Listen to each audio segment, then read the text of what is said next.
감사합니다. 저는 몽골에서 사역하고 있는 조장섭입니다. 저희 아내는 저쪽에 앉아 있습니다. 네, 인사는 뭐 나중에. 네,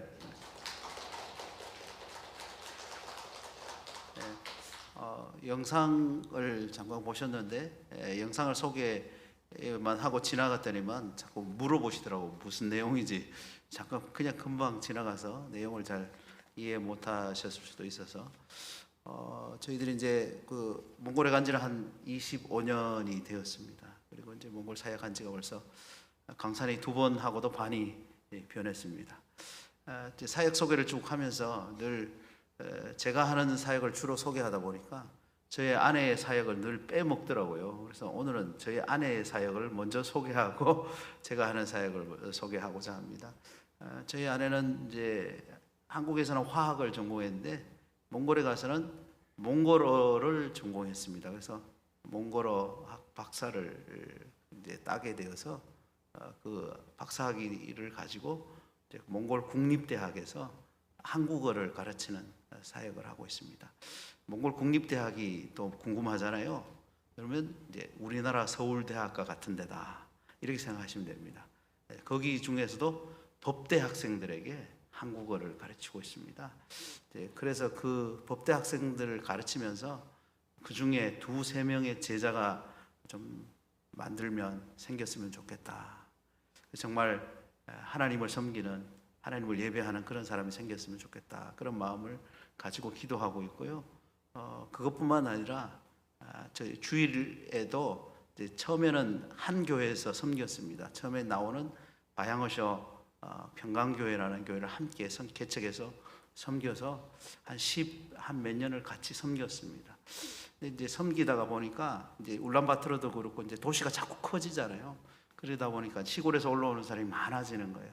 저희들이 이제 울란바토르 좀 외곽에 있는데 외곽에서 교회를 개척해서 이제 계속해 나가는데 저희 여기서 이제 저 건너편에 한 5km 떨어진 곳에 그 산 밑에 아무것도 없던 지역이 있습니다. 그런데 갑자기 이제 조금씩 집이 한 채, 2채 들어서기 시작하더니만 한 5-6년 지나니까 이제 마을이 형성되기 시작했어요. 그래서 우리가 기도했죠. 이제 저희 교회 사람들과 함께 하나님 아버지 저쪽에도 교회가 생겼으면 좋겠어요. 저쪽에도 좀 복음을 전했으면 좋겠어요. 이렇게 늘 기도하고 있었는데 그런 부담감을 가지고 기도하다가 한국에서 어떤 단기팀이 오셨어요. 그래서 뭘 하면 좋겠냐. 그래서 저희들이 그동안 기도하던 거 저쪽 마을에 가서 복음을 전했으면 좋겠어요. 그래서 이제 저희 교회 성도들하고 같이 복음을 전하게 되었습니다. 저는 처음에 뭐 그쪽 마을에서 겨우 사람이 와봐야 한 40-50명 정도 올 거다. 이래서 이제 선물도 40명 내지 50명 걸 이렇게 준비했습니다. 그리고 이제 집집마다 다니면서 이렇게 복음을 전하게 되었죠. 그래서 이제 몇 시에 와라 이렇게 이제 복음을 전하게 되었는데 시간이 되어서 이제 애들이 몰려오는 겁니다. 이제 우리의 눈이 커지기 시작했어요. 왜냐하면 사람이 너무 많이 와서. 그래서 한 모인 수가 120명 정도 되는 거예요. 큰일 났다. 사람이 많이 와서 큰일 났어요. 선물이 모자리니까 선물을 또 다 뜯어서 다시 재포장을 하고 또 그 슈퍼마켓에 가서 또 필요한 걸 좀 더 사고 이렇게 해서 막 하여튼 힘들게 했던 기억들이 있습니다. 그래서 그렇게 했는데 이제 거의 그 교회하고 저희 교회하고는 5km 정도 떨어져 있다고 말씀드렸잖아요. 그 친구들이 이제 그쪽에 예배당이 없으니까 저희 교회로 이제 걸어오기 시작하는 거예요. 걸어와서 애들 걸음이 4-5km면 1시간 정도 1시간 이상 걸어야 돼요. 1시간 이상 걸어서 오고 예배를 마치고 또 1시간 이상 걸어서 돌아가는 겁니다. 계속 이제 오게 되는데 여름에는 그래도 괜찮아요. 몽골이 춥잖아요. 며칠 전에 우리나라 추웠죠. 견딜만 하셨죠. 몽골은 그보다 훨씬 더 춥습니다. 근데 그 먼 거리를 애들이 1시간 이상 추운 데를 걸어와서 예배를 드리고 또 추운 그곳을 이제 자기 집으로 돌아가는 겁니다. 근데 제 마음이 너무 아픈 거예요. 하나님 이 추운 날에 이 애들이 거기서 여기까지 걸어왔다가 걸어가는 게 너무 가슴이 아팠습니다. 그래서 그 다음 해에 다시 이제 그쪽에서 복음을 전하고 또 애들이 모였을 때 제가 너무 믿음이 있었다고 말하면 좀 그렇고요. 제가 마음이 좀 그래서 이런 약속을 했습니다. 내가 여기다가 예배당을 지어줄게. 돈도 한 푼도 없는데. 그래서 예배당을 지어줄게 라고 약속을 했습니다. 그리고 이제 또 한 해가 지났어요. 추운 겨울에 또 애들이 오는 겁니다. 마음이 아팠어요. 그런데 정말 하나님의 기적으로 전혀 생각하지 않았는데 어떤 분이 돈을 예배당 지으라고 돈을 주셨습니다. 그리고 어떤 분이 교회 땅을 사라고 돈을 주셨어요. 그래서 그야말로 그 교회는 한순간에 땅도 사고 건물도 짓고, 그래서 그 해에 땅 사고 건물 짓고 이제 애들이 그쪽으로 오게 했습니다. 지금은 거기 한 40명, 50명, 많을 때는 6, 70명 애들이 모여서 예배를 드리고 있습니다. 그 교회에 이제 저희 아내가 같이 사역을 하고 있습니다. 이렇게 이제 두 개의 교회를 전혀 생각지 않는 그런 하나님의 부르심에 따라서 두 개의 교회를 지금 섬기고 있고요. 그거 말고 이제 저희들이 지방에 있는 교회들을 섬기고 있습니다. 지방에 있는 교회 중에 이제 특별히 지방에 있는 목회자들을 섬깁니다. 이제 목회자들은 주로 이제 연세가 많으신 분들이 대부분이신데, 이분들이 이제 성경을 한 3개월, 길면 6개월 정도 배우신 분들이에요. 그래서 이제 시골에서 목회하다 보니까 성경을 잘 모르는 거예요. 그래서 저희들이 가서 보고 너무 안타까워서 제 혼자 하는 건 아니고 저희 선교사님들이 같이 팀이 되어서 시골에 찾아갑니다. 찾아가서 오세요. 저희들이 성경 가르쳐 드릴게요. 그래서 일주일 동안 이제 같이 먹고 그 다음에 성경도 공부하고 함께 기도하면서 정말 하나님의 은혜를 함께 나눴습니다. 그렇게 나누고 돌아보니까 18년이라는 세월이 흘렀습니다. 그래서 옛날에는 그 비포장 도로를 갔는데 요즘은 포장 도로를 가고 있습니다. 그래서 하나님께 참 감사하고요. 지난 20년 동안 또 25년 동안 해왔던 모든 것들이 정말 하나님께서 하셨다, 이런 생각을 하게 되고요. 또 그렇게 하나님이 하셨던 것을 돌이켜보면 또 여러 분들이 기도를 많이 해주셔서, 특별히 분일교회는 12년 전부터 저희를 위해서 늘 기도해 주시고 후원해 주셔서 그 덕분에 저희들이 하나님의 이 사역을 잘 감당할 수 있었다고 생각합니다. 그래서 여러분에게 참 감사를 드리고요. 무엇보다도 교회와 또 담임 목사님과 장로님과 권사님들께 감사를 드립니다. 이 모든 것을 하나님께서 하셨다. 그래서 이제 그 베이스 음악이, 또 알린 음악이 하나님이 하셨다, 이런 곡으로 저희들이 깔았습니다. 이렇게 이제 사역을 하고 있습니다. 저는 코로나 기간 동안에 이제 한국을 나오지 못해서 몽골에 있었는데, 코로나 기간이 끝나고도 이제 나올 수 있는 한국에 나올 수 있는 여러 가지 이유가 있지만 또 한국에 나올 수 없는 여러 가지 이유도 있습니다. 그래서 특별히 또 하나님의 그게 없어서, 부르심이 없어서 저는 몽골에 남아 있었습니다. 근데 이번에 이제 하나님이 또 기회를 주셔서 이제 한국을 방문하게 되었는데, 사람들이 그러더라고요. 참 선교사님 얼굴 보기 좋습니다. 그래서 이 긍정적인 의미인지 부정적인 의미인지 일단은 긍정적인 의미로 받아들였습니다. 그래서 제가 그랬죠. 몽골에서 처음 들어왔을 때는 몽골이 얼굴이 좀 그랬습니다. 근데 한국물을 좀 먹고 한국 밥을 좀 먹으니까 얼굴이 조금 돌아왔습니다. 그래서 좀 얼굴이 보기 좋을 겁니다. 이런 말씀을 드렸습니다. 한국에서 이제 몽골에서 한국으로 돌아오면 이제 비행기를 타잖아요. 여러분들이 외국에 가면 비행기를 타게 되는데, 여러분은 비행기가 뜨고 내릴 때 뭐라고 기도합니까? 하나님 아버지, 이 비행기 잘 뜨게 해주세요. 잘 착륙하게 해주세요. 무사히 다녀오게 해주세요. 대부분 이런 기도를 하게 됩니다. 저는 이번에 하나님께서 특별하게 다른 말씀을 하셨어요. 이제 인천공항에 도착하게 되었는데, 갑자기 이제 착륙하기 전에 기도하잖아요. 하나님 감사합니다 라고 기도를 시작하는데, 하나님께서 갑자기 감동을 주셨어요. 하나님 감사합니다. 이 대한민국에 복음을 주신 것을 감사합니다. 예수 그리스도를 주신 것을 감사합니다. 그리고 우리나라의 복음을 위해서 선교사들을 보내주신 것을 참 감사합니다. 그리고 그 선교사들의 아픔, 그 선교사들이 와서 그 갓난 아기를 100일도 되기 전에 묻었던 그 선교사의 마음은 어땠을까?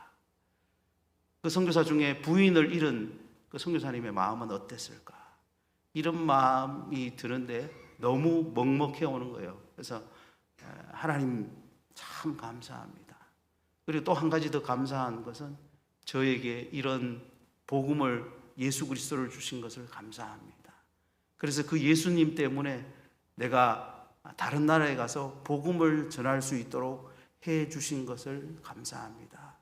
그래서 하나님께 이 감사의 기도를 드렸는데 가슴이 먹먹해지고 눈에는 눈물이 고이더라고요. 그래서 참 비행기 착륙하면서 지금까지는 경험하지 못했던 그런 하나님의 사랑을 경험할 수 있는 시간이었습니다.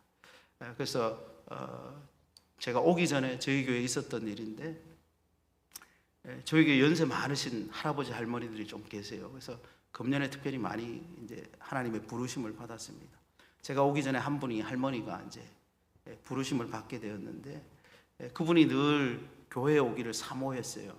그런데 말년에 수술을 할 수, 어떤 뭐 암이 걸리지 않았는데 하여튼 수술을 꼭 해야 된다는 의사 선생님이 소견이 있어서 수술을 하게 되었습니다. 근데 이제 저는 좀 안 했으면 좋겠다 이런 마음을 가지고 있었는데, 또 자녀의 마음은 또 그런 게 아니더라고요. 그래서 자녀들이 돈을 모아서 이제 수술을 하게 되었습니다. 그런데 이 수술이 잘 됐으면 좋았을 텐데 의사 선생님이 약간 실수를 하셨어요.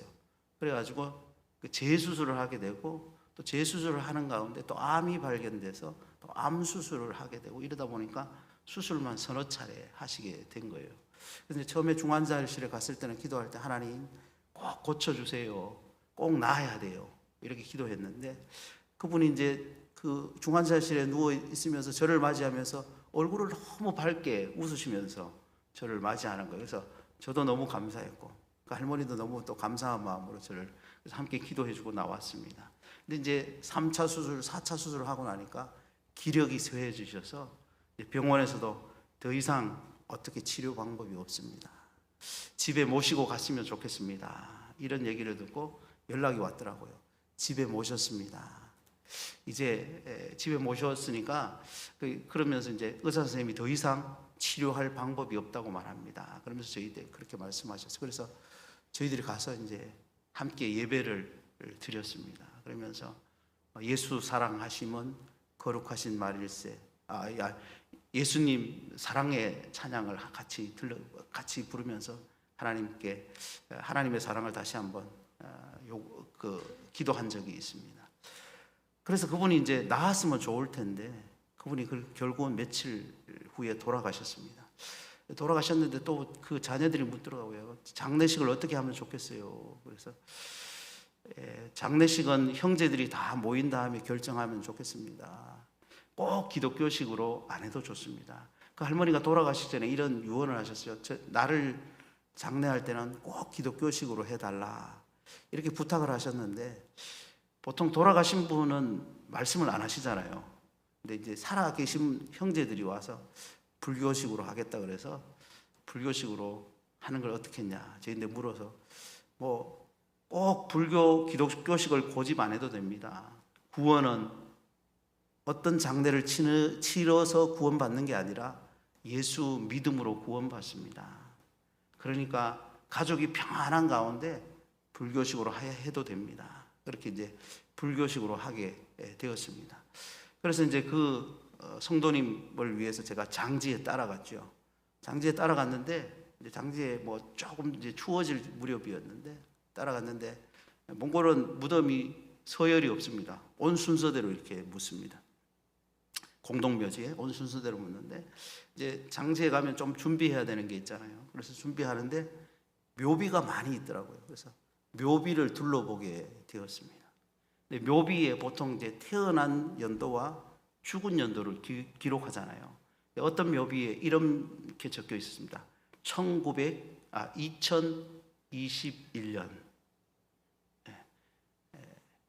그 글자를 보는 순간 가슴이 좀 아프더라고요. 이 아이는 1살도 못 되어서 죽었구나. 그래서 이제 속으로, 하나님, 이 아이는 예수 그리스도에 대해서 알았을까요? 이 아이는 구원을 받았을까요? 그리고 이제 그 주위를 다시 이제 묘비를 둘러보게 되었는데 10살도 채 안 돼서 죽은 아이들의 묘비가 있는 거예요. 하나님, 또 이 10살도 안 된 아이들은 복음도 한 번도 들어보지 못했을 텐데 너무 가슴이 아픕니다. 이런 마음이 들었어요. 그래서 이제 묘비를 쭉 이렇게 훑어가다가 이제 보다가 저 구석에 한 묘비 때문에 위로를 받은 적이 있습니다. 그 묘비는 이렇게 써 있었습니다. 나는 길이요 진리요 생명이니. 그 묘비를 보면서 하나님 감사합니다. 그래도 이 중에 한 명은 예수 믿고 돌아가셨네요. 그리고 이제 우리 할머니도 예수 믿고 돌아가신 것을 감사하게 되었습니다. 오늘 우리는 제가 이제 히브리서 11장 말씀을 여러분에게 읽어 드렸는데, 우리가 잘 알듯이 히브리서 11장은 믿음에 관한 이야기입니다. 그래서 우리는 믿음, 그러면 그 좋은 것, 잘 되는 것, 성공하는 것, 행복한 것, 이런 것으로 생각합니다. 근데 과연 믿음으로 산다는 것은 무엇일까요? 그래서 우리는 이런 오해를 많이 합니다. 오늘 본문도 이 말씀을 하고 있는데, 믿음으로 살아서 잘 됐느냐, 믿음으로 살아서 교통사고도 안 나고, 믿음으로 살아서 치매도 안 걸리고, 믿음으로 살아서 암도 안 걸리고, 믿음으로 살아서 일도 잘 되고, 취업도 잘 되고, 내일 또 수능 시험도 있는데 수능 성적도 잘 나오고 하는 것을 우리는 믿음이라고 생각합니다. 그런데 오늘의 본문의 말씀은 그 말씀을 하고 있지 않습니다. 오늘 13절과 39절을 읽어드렸는데, 이 사람들은 다 믿음으로 살았지만 약속한 것을 받지 못했다. 다시 말하면 이 사람들은 믿음으로 살았지만 좋은 결과를 이 땅에 사는 동안 얻지 못했다.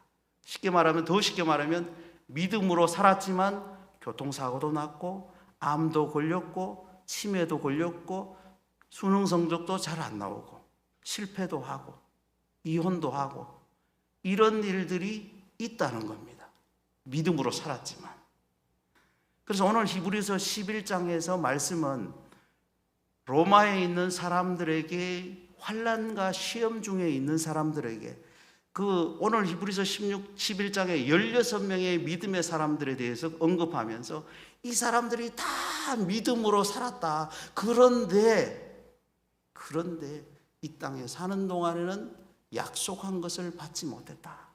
그러므로 로마에 살고 환난 가운데, 어려움 가운데 살고 있는 로마의 성도들이여, 너희들도 이 사람들처럼 환난과 어려움이 있지만 믿음 가운데서 살아가라. 이렇게 말씀하고 있는 것입니다. 그러면 오늘 우리는 그럼 믿음으로 산다는 건 뭘까? 믿음으로 산다는 건 그래 뭐 치매에 걸릴 수도 있고 교통사고에 날 수도 있고, 그렇다면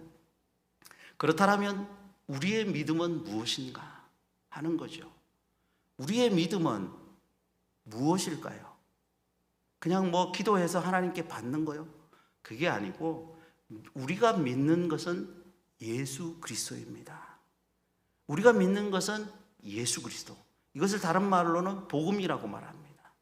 그러면 예수 그리스도가 뭘 했기 때문에, 예수님은 하나님의 아들로서 이 땅에 오셨고, 또 이 땅에 사시면서 우리를 위해서, 우리의 죄를 위해서 죽으셨고, 또 우리의 죄를 위해서 죽으셔서 부활하셔서 승천하셨다.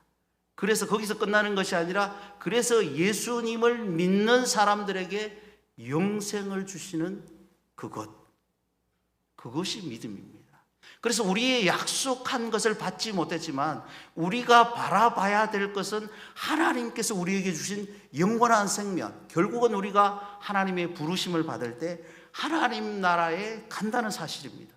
암에 걸려도, 사업에 실패해도, 이혼을 해도, 또 여러 가지 실패를 당하지만 결국은 우리가 갈 수 있는 곳, 하나님 나라입니다.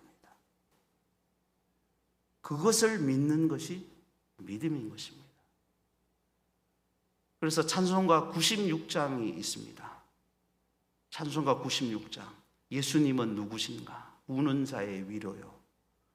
그런 찬송이 있는데 그 찬송이 누가 지었냐면 밀러라는 사람이 지었습니다. 밀러는 누구냐 하면 선교사입니다. 그분은 한국에 오신 선교사님입니다. 그래서 한국에 와서 복음을 전한 선교사님인데 그분이 이 찬송가를 지은 건 아니고 이 찬송가를 번역을 했습니다. 그러면 왜 이분은 이 찬송가를 번역했을까요? 근데 그분의 가정사를 좀 들여다봐야 됩니다. 그분에게는 5명의 자녀가 있었습니다. 그분에게는 3명의 부인이 있었습니다. 근데 왜 3명의 부인일까요? 5명의 자녀 중에 2명의 자녀가 일찍 죽었습니다. 어릴 때. 그리고 마지막 자녀를 낳을 때 첫 번째 부인이 돌아가셨습니다. 그래서 재혼을 하셨고 재혼하신 이후에도 그 부인이 또 돌아가셨어요. 그래서 부인이 3명이 되는 겁니다. 그래서 한국 사람, 조선 사람들이 물었어요. 밀러 선교사님, 당신이 믿는 예수님이 누구세요? 당신이 믿는 예수님을 보니까 자녀도 죽고 부인도 죽고 잘 안 되는데 당신이 믿는 그 예수님이 누구예요? 라는 질문 앞에 이 찬송가 96장을 번역한 겁니다. 예수님은 누구신가? 우는 자의 위로요, 없는 자의 강함이다. 그래서 그 찬송을 부르면 예수님이 누구시라는 것을 명확하게 보여주고 있습니다. 오늘 우리는 이 땅에 살아가면서 믿음이라는 것은 이 예수 그리스도에 대한 것입니다. 뭐 교회 그냥 주일날 교회 나와서 예배 드리는 거 물론 예배 드려야죠. 교회 나와서 봉사하고 섬기고 이것 해야 됩니다. 그런데 우리가 잊어버리지 말아야 될 것, 내가 예수님을 믿는가? 그래서 내가 그저 교회에만 다니는 성도가 아니라 정말 예수님을 믿는 신자가 되어야 되는 것입니다. 그래서 우리는 오늘 우리의 믿음을 다시 한번 생각해 봐야만 되는 것입니다. 그래서 우리가 믿음으로 살아가는데 이 믿음을 잃게 하는 이유가 있습니다. 다시 말하면 우리의 믿음을 갉아먹는 존벌레가 있습니다. 그것은 뭐냐 하면 우리가 잘 압니다. 사탄입니다. 그래서 에베소서의 말씀에 보면 우리의 믿음을 시험하는 사탄의 불화살이 있다고 말합니다. 불화살. 이 불화살은 저쪽에서 날아옵니다. 우리의 내부에서 일어나는 것이 아니라 외부적으로 오는 것입니다. 이 외부적으로 오는 여러 가지 시험이 있습니다. 사람으로부터 오는 시험도 있고요, 환경적으로부터 오는 시험도 있고요, 여러 가지 시험들이 있습니다. 그런데 이 믿음의 불화살은, 이 시련의 불화살은 계속해서 날아옵니다. 그런데 무엇으로 막아요? 에베소서 6장을 보면 믿음의 방패로 막습니다. 누구를 믿는? 예수님을 믿는. 아니, 교회 다니면 잘 돼, 예수님 믿으면 잘 돼, 이게 아니라 예수님께서 나를 구원해 주셨다는 그 믿음으로 그 불화살을 막는 것입니다. 그래서 오늘 우리는 많은 믿음의 시련을 당해요. 왜냐하면 예수 잘 믿는데 치매에 걸리거든요. 어떤 분이 이제 치매에 걸렸는데 이렇게 기도했어요. 하나님, 제가 치매에 걸려도 예수님을 부인하지 않게 해주세요. 예수님, 내가 혹시 치매에 걸려도 욕하지 않게 해주세요. 혹시 예수님, 내가 사고가 나도 하나님을 부인하지 않게 해주세요. 수능 성적이 좀 잘 안 나와도 하나님을 원망하지 않게 해주세요. 오늘 우리의 믿음의 방패는 이런 것입니다. 물론 예수님을 믿으면 잘 됩니다. 제가 다른 것을 부정하는 것은 아닙니다. 예수님 믿으면 잘 돼요. 얼굴도 밝아집니다. 여러분 얼굴 보니까 제가 이제 며칠 전에 그 설악산을 다녀올 기회가 있었습니다. 어떤 분이 그래서 이제 설악산에 갔는데, 설악산에도 스님들이 나오셔서 이제 전도지를 주시다고요. 포교 용지를. 받아 보셨어요? 2단 사이비 말고 이제 절에서 나와서 이제 용지를, 이제 전도지를 줘요. 여러분은 다 받으셨는지 모르겠는데 사람 등산객 때 주다가 안 주는 거예요. 저에게. 저희 이제 믿는 사람 선교사들 몇 명이 이제 같이 갔는데 안 줘서, 스님, 저희들에게는 왜 안 줘요? 이제 따졌죠. 저희들에게 또 종이를 주세요. 전도지를, 포교용지를 주세요. 이렇게 말씀드렸는데 스님이 하는 말이 걸작입니다. 당신들 다 교회 다니지? 그래서 안 줘. 아이, 필요하다니까요. 당신들 다 교회 다니잖아. 왜요? 그게 얼굴에 쓰였어요. 얼굴 딱 보면 알아. 제가 그날 그 포교 용지를 받았으면 마음에 시험 들 뻔했습니다. 그분이, 스님이 그렇게 말해 주셔서 참 감사하더라고요. 여러분들도 보면 다 얼굴이 밝아요. 예수 믿으면 우리 얼굴이 바뀌는 겁니다. 믿음으로 사는 것, 예수 그리스도가 내 안에 있으면 우리 얼굴이 바뀌고 우리의 성품이 바뀌고 우리의 삶이 바뀌기 시작하는 거죠. 그렇지만 사단의 시험은 계속해서 있습니다. 언제까지요? 무덤에 갈 때까지. 나이가 아무리 들어도 사단의 시험은 있습니다. 그러므로 사단이 시험에 있다고 시험에 들지 마시고 믿음으로, 예수 그리스도를 믿는 믿음으로 이기시기를 바랍니다. 근데 어떻게 하면 이길 수 있을까요? 이제 방법을 가르쳐 드려야 되잖아요. 기도하면 된다? 뭐 믿으면 된다? 믿으면 되죠. 기도하면 된다. 그것도 맞습니다. 오늘 제가 한 가지 방법을 알려드리고자 합니다. 로마서 8장 말씀에 있습니다. 38절과 39절의 말씀입니다. 오늘 말씀을 안 읽어드렸는데, 그러므로 사망이나 생명이나 장래일이나 뭐 다른 어떤 피조물도 우리 주 예수 그리스도의 사랑에서 우리를 끊을 수 없느니라. 어디 사랑에서? 그리스도의 사랑에서. 오늘 우리가 시험을 이길 수 있는 것은 그리스도의 사랑입니다. 하나님의 사랑. 누구도, 사망도 생명도 다른 어떤 피조물도 장래일이나 뭐 어떤 일들도 우리 구주 예수 그리스도의 사랑에서 끊을 수 없다는 것. 그것이 사탄이라 할지라도, 사탄이 쏘는 불화살이라고 할지라도 하나님의 사랑에서 끊을 수 없다는 겁니다. 우리는 그런 사랑을 받았습니다.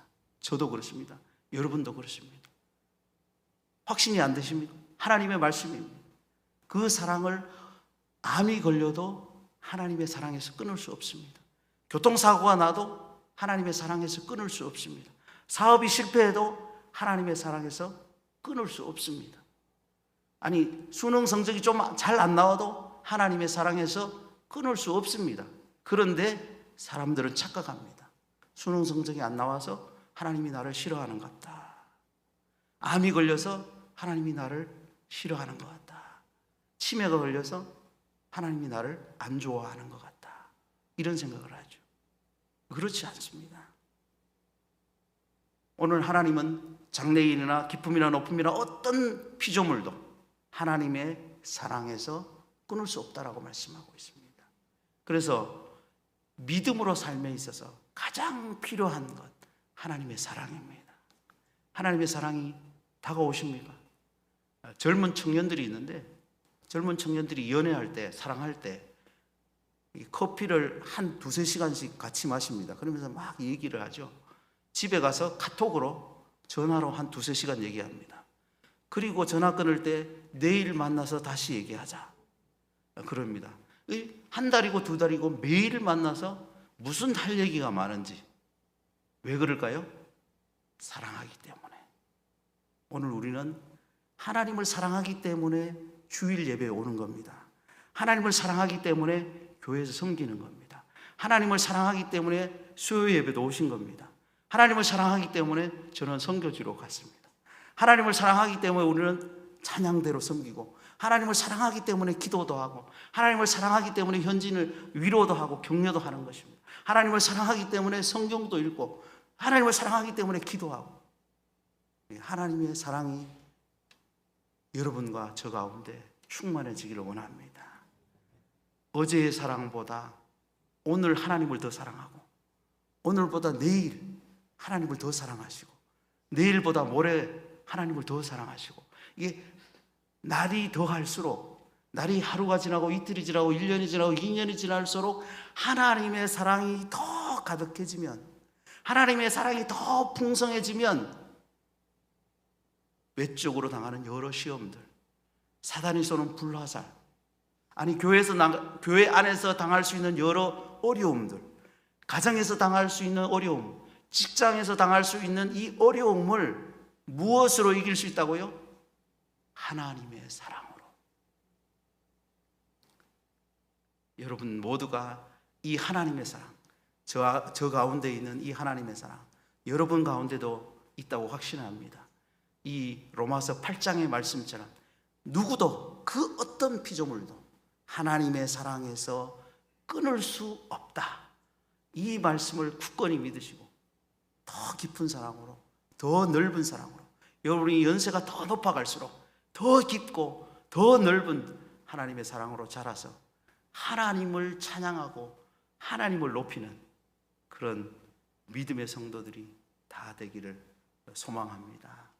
기도하겠습니다.